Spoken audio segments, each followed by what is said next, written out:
빅랜드 온누리교회 교우 여러분, 안녕하십니까? 말씀으로 나를 살피고 말씀으로 주위를 돌아보며 말씀 따라 함께 걸어가는 시간, 우리 시간입니다.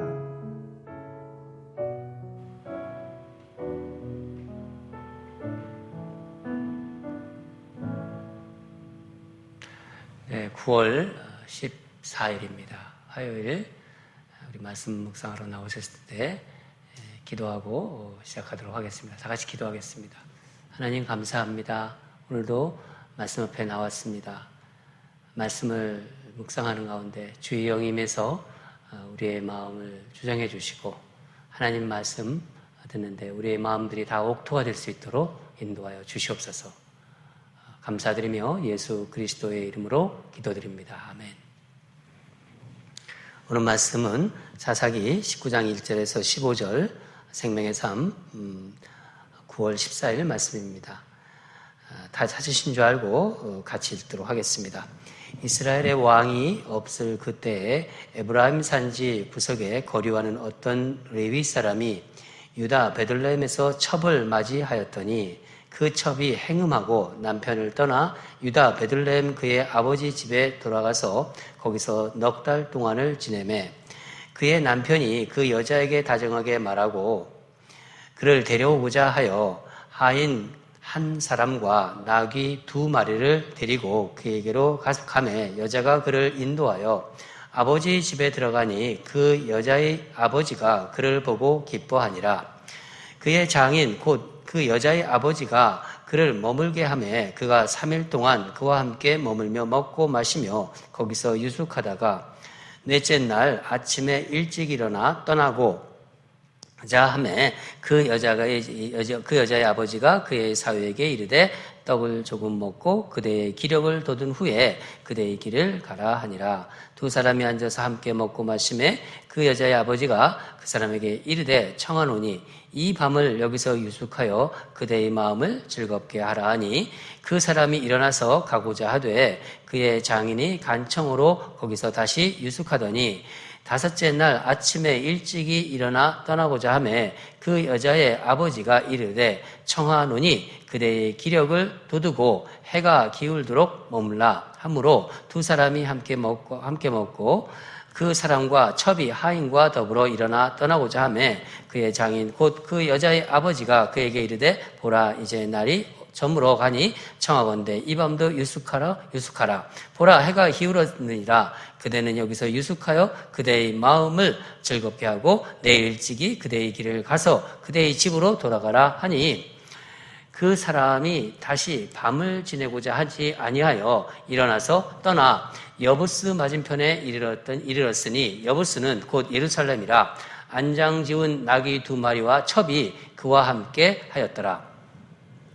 그들이 여부스에 가까이 갔을 때에 해가 지려 하는지라 종이 주인에게 이르되 청하건대 우리가 돌이켜 여부스 사람이 이 성읍에 들어가서 유숙하십다 하니 주인이 그에게 이르되 우리가 돌이켜 이스라엘 자손에게 속하지 아니한 이방 사람의 성읍으로 들어갈 것이 아니니 기브아로 나아가리라 하고 또 그 종에게 이르되 우리가 기브아나 라마 중 한 곳에 가서 거기서 유숙하자 하고 모두 앞으로 나아가더니 베냐민에 속한 기브아에 가까이 이르러 해가 진지라. 기브아에 가서 유숙하려고 그리로 들어가서 성읍 넓은 거리에 앉아 있으나 그를 집으로 영접하여 유숙하게 하는 자가 없었더라. 아멘. 읽으시느라고 수고하셨습니다. 조금 길죠? 오늘 말씀 제목은 이스라엘의 왕이 없을 그때입니다. 이스라엘의 왕이 없을 그때. 사사기 우리가 본 17장, 18장에 미가 이야기가 나오죠. 이 미가 이야기가 사사 이후 시대의 그 어떤 이스라엘의 영적 타락의 어떤 그 실상을 한 면을 보여주었다면은요. 오늘 이제 19장부터 살펴볼 이 첩을 가지고 있는 레위인 이야기는 이스라엘의 어떤 사회적 혼란의 모습을 보여주고 있습니다. 1절을 보면은 이스라엘에 왕이 없을 그때, 벌써 이스라엘에 왕이 없을 그때라고 시작하고 있습니다. 이런 말을 시작함으로써 하나님의 다스림이 없었던 혼란한 시대라는 것을 말하고 있습니다. 이야기는 이렇습니다. 에브라임 산골 구석에 이제 사는 어떤 레위 사람이 유다 베들레헴에 이제 첩을 두었어요. 당시가 일부 일처 시대는 아니었지만 하나님을 섬기는 레위 사람에게 첩이 있다는 것은 그만큼 사회가 영적으로 타락했다는 것을 보여주는 것입니다. 이제 문제가 이제 가정에서 발단이 되는데 2절을 보면은 그 첩이 이제 행음하고 남편을 떠나 아버지가 있는 친정으로 가버렸습니다. 여기서 음행했다는 말이 나오죠. 이것은 두 가지 의미로 우리가 해석할 수 있습니다. 본문에 나오는 의미가 첫 번째 의미입니다. 음행했다는 것으로 이제 해석할 수 있다는 거죠. 음행했으니까, 여인이 음행했으니까 남편에게 쫓겨난 것으로 보는 것입니다. 그러나 사실 여자가 어떤 음행의 죄가 있다기보다는 남자와 어떤 불화가 있어가지고 화를 내고 친정으로 가버렸다고 해석하는 것이 더 적합합니다. 이 본문상. 왜냐하면 여자가 만약에 음란하고 어떤 행음의 죄를 지었다면은 신명기 법이 그때 통하고 있었는데 신명기 법으로 본다면은 친정으로 갈 수도 없는 거예요. 또 남편 레위인이 이 행음한 여인을 찾아갈 이유도 없죠. 그러니까 어떤 가정 문제 또 남편과 아내의 어떤 일반적인 싸움 이런 불화로 이제 화가 나가지고 여인이 화가 나서 친정으로 가버렸고 남편이 그것도 이제 바로 간 게 아니라 4개월이 지나서 이제 찾아간 거예요. 근데 레위인이 이제 하인과 낙이 2마리를 데리고 여자를 데리러 갑니다. 왜 낙이 2마리겠죠? 낙이 하나는 여인을 태워오려고 하는 거겠죠? 3절을 보면 여자의 아버지 장인이 그를 보고 이제 기뻐합니다. 여기서 우리가 한 가지 주목할 것은 본문에 레위인이나 또 레위인의 첩, 또 여인의 아버지 다 이름이 나오지 않죠. 그렇죠? 이것은 당시에 그 타락된 그 사회의 어떤 특징, 하나의 어떤 이름을 이야기하지 않는, 그러니까 익명성의 그 사회를 보여주고 있다고 하겠습니다. 4절을 보면은 장인이 레위인 사위를 좀 좋아한 것 같아요. 어떤 의미로는 레위인 사위를 둔 게 하나님에게 이제 좀 복을 받지 않을까 하는 그런 마음도 있었겠죠. 일반적으로 3일을 묵는 게 관례인데 레위인은 장인의 그 어떤 그 융숭한 환대로 무려 5일이나 이제 머물게 됩니다. 이제 9절에 보면은 5째 날에도 장인이 이제 날이 저물었으니까 또 자고 가라고 붙잡습니다. 그러나 레위는 더 이상 아마 지체하면 안 된다 이렇게 생각하고 이제 그 첩과 종을 데리고 이제 베들레헴을 떠나죠. 이제 아침에 출발하면은 하루길이에요. 하루길인데 이제 오후 늦게 출발했으니까 해가 저물어서 이제 어디에 도착합니까? 여부스라는 지역에 도착해요. 이게 이방 지역입니다. 여부스는 예루살렘에 이제 이게 여부스 사람들은 이제 이방 사람인데 여부스는 예루살렘의 옛 지명으로 나중에 어떻게 되냐면 다윗이 이 지역을 점령합니다. 그래서 그 점령하기 전까지는 이방 민족인 여부스 쪽이 차지하고 있었던 지역이죠. 11절을 보면은 레위인이 이제 종이 이제 날이 저물었으니까 여부스 사람의 성읍에서 이제 묵자고 제안을 하죠. 그렇죠? 그런데 이상한 것은 지금 또 쭉 보면은요, 우리가 두 번째 이상한 것이 뭐냐면은 본문에 여인에 대한 말이 전혀 나오지 않아요. 그렇죠?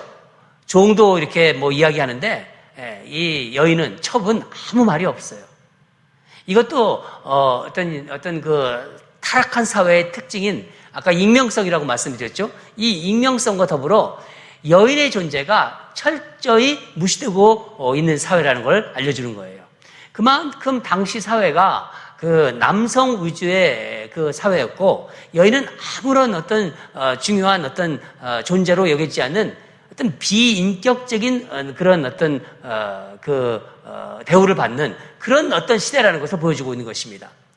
내일 본문에 이제 얼마나 세상에 그 남자들 위주로 되어 있는 세상, 남자들이 멋대로 하는 그 세상이었는지를 이 사사시대가 그런 세상이었는 걸 아주 그 어떤 엽기적인 어떤 그 끔찍한 사건을 통해서 이제 우리 또 알려주고 있습니다.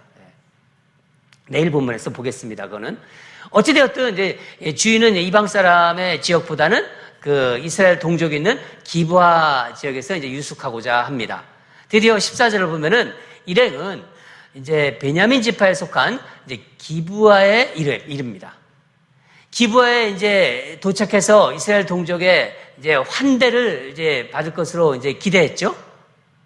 근데 레위인의 이 생각이 크게 빗나갑니다. 근데 놀랍게도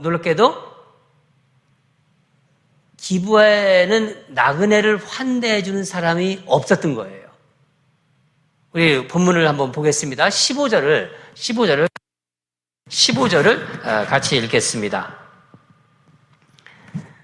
15절 기브아에 가서 유숙하려고 그리로 들어가서 성읍 넓은 거리에 앉아 있었으나 그를 집으로 영접하여 유숙하게 하는 자가 없었더라.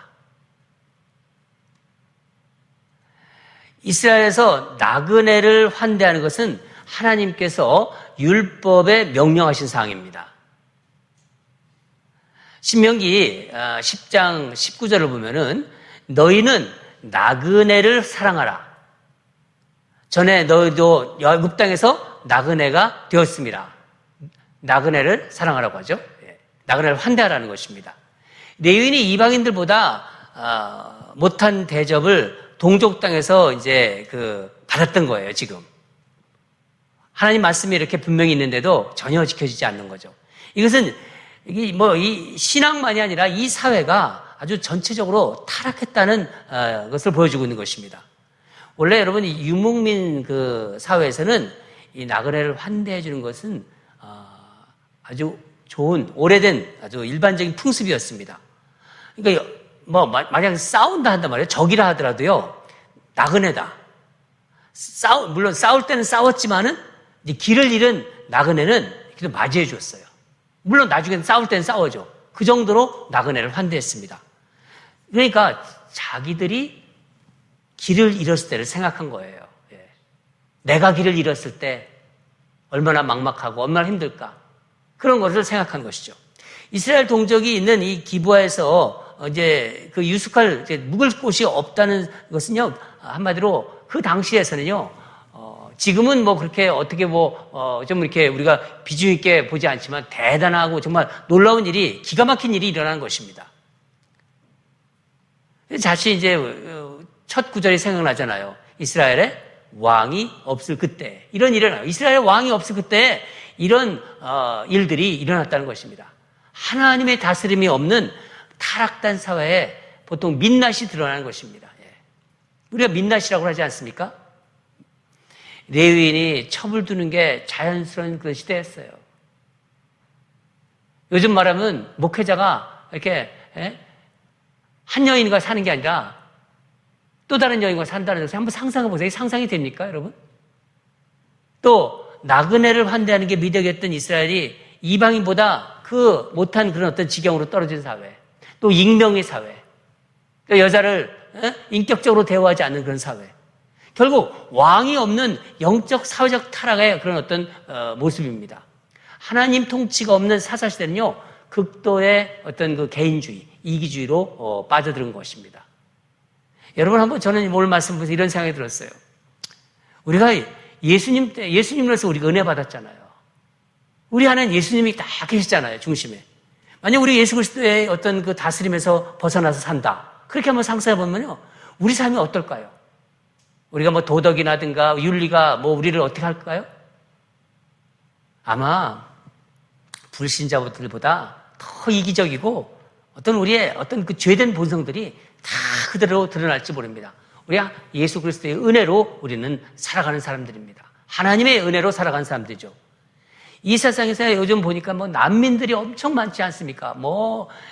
전쟁만 나면은 난민이 막 곳곳에서 그 바다에서 그 방황하는 난민들, 제가 어떤 동영상을 봤는데 너무 정말 가슴이 아프더라고요. 오갈 데 없는 이런 사람들, 사람 대접 못 받는 사람들을 사람 대접하는 사람들이 누군가요? 나그네를 환대하라. 바로 그리스도인들입니다. 여러분, 이 난민들, 우리 그리스도인들이 품어야 돼요. 하나님의 마음으로. 내가 만약 낯선 곳에 갔는데 모두가 나를 이렇게 어떤 이렇게 이상한 눈으로 보고 환대하지 않는다고 한번 생각해 보세요. 얼마나 힘들겠어요. 얼마나 살기 힘들겠어요.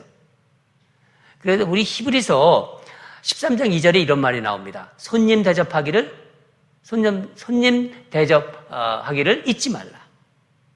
이로써 부지 중에 천사들을 대접한 이들도 있었니라. 손님 대접하는 그 손님이 천사일지 어떻게 아느냐, 그거예요. 여러분, 굉장히 우리에게 주는 메시지가 큽니다. 히브리서 기자는 내가 대접한 손님이 천사일 수 있다는 거예요. 예수님도 말씀하셨어요. 비슷한 말씀이 있습니다. 지극히 작은 자에게 한 것이 바로 곧 내게 한 것이니라. 사랑하는 여러분, 저는 오늘 말씀 보면서 우리 성도들이, 우리 인랜드 온누리 교회 성도들, 또 이 방송을 듣는 모든 성도들이 무엇보다도 정말 연약하고 힘없고 그런 어떤 작은 자라고 하죠. 예수님께서 작은 자라고 얘기했습니다. 이 작은 자를 따뜻하게 그렇게 대해주고 환대하는 그런 성도들이 되었으면 합니다. 우리 교회가 사랑으로 소문난 교회가 되기를 이렇게 목표로 하고 있잖아요. 우리 오늘 말씀이 바로 그거를 우리에게 생각나게 해줍니다. 인랜드 온누리 교회 성도는 마음이 따뜻한 사람들이다. 정말 인랜드 온누리 성도들은 만나면 정말 예수의 향기가 나고 환대하고 접대하고 마음이 따뜻한, 새 가족을 잘 섬기고 정말 가족과 같은 그런 교회다. 그런 이야기를 듣게 되기를 바랍니다. 저도 그렇고 여러분도 그렇고 우리가 주님을 나의 왕으로, 주인으로 정말 진정으로 우리가 늘 모시고 산다면요, 이런 일들이 우리 삶에 딱 자리를 잡게 될 것입니다. 여러분 믿으시죠? 네, 우리 다 같이 기도하겠습니다. 하나님 아버지 감사합니다. 오늘 말씀 주심에 감사하고 또 정말 이 타락한 시대에 하나님, 이 타락한 모습 속에서 우리가 정말 예수 그리스도를 믿는 하나님의 자녀로서 어떻게 살아가는지를 다시 한번 생각하면서 정말 주변 사람들에게, 힘없고 연약한 사람들에게, 또 그 나그네들에게 우리가 환대하고 예수 그리스도의 마음으로 접대하는 그런 귀하고 따뜻한 마음으로 살아가는 우리 모든 성도들 되게 하여 주시옵소서. 감사드리며 예수 그리스도 이름으로 기도드립니다. 아멘. 우리 두 가지 기도하겠습니다. 첫 번째 기도는 연약하고 작은 자를 따뜻하게 환대하는 우리가 되게 하소서. 이게 참 중요한 거예요. 여러분, 우리 교회가 참 아름답지 않습니까? 점점 우리 교회 예뻐질 것입니다. 아름다워질 것입니다. 거기에 정말 우리 사랑하는 성도들의 마음이 따뜻하고 정말 그 사랑이 느껴지고 나그네를 환대하고 우리 교회 오는 모든 성도들을 정말 새 가족들이나 어떤 사람들 또 사회에서도 정말 따뜻하게 대우는 그 환대하는 우리가 되게 해달라고. 그럴 때 하나님의 사람들이 바로 드러나는 것이고 또 세상의 빛과 소금이 되는 것입니다. 연약하고 작은 자를 따뜻하게 환대하는 우리가 되게 하소서. 두 번째는 우리 임단 집사님 회복을 위해서 기도하겠습니다. 임단 집사님이 근 4주 동안 이상을 지금 어려움에 처해 있습니다. 정말 어떻게 될지 알 수가 없어요. 우리 하나님이 우리 임단 집사님을 다시 한번 붙잡아 주셔서 가장 선한 길로 인도해 주시옵소서. 하나님, 우리 임단 집사님 다시 한번 생기를 부어주시고 하나님의 그 놀라운 힘으로 정말 놀라운 기적과 같은 일이 일어나게 해주시옵소서. 우리 성도들 한 마음으로 우리 임단 집사님이 치유되기를, 그렇게 여호와 라파의 놀라운 능력이 임하기를 다 같이 기도하겠습니다.